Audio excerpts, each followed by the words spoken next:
In this demo, I am showing an AI-assisted summarization workflow called Speak to Summary AI.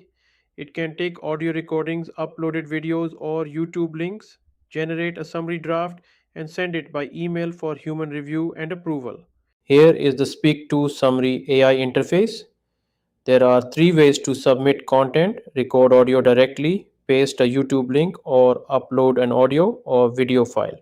For this demo, I am pasting a YouTube link to one of my own videos and entering my email address.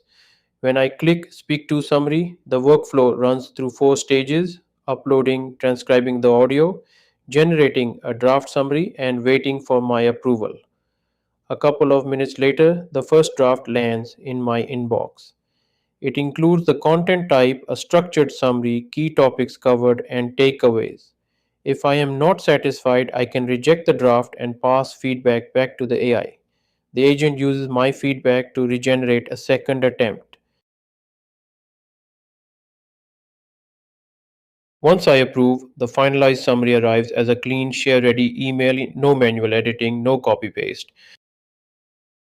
The goal is simple: let AI handle the first draft, but keep final approval with humans.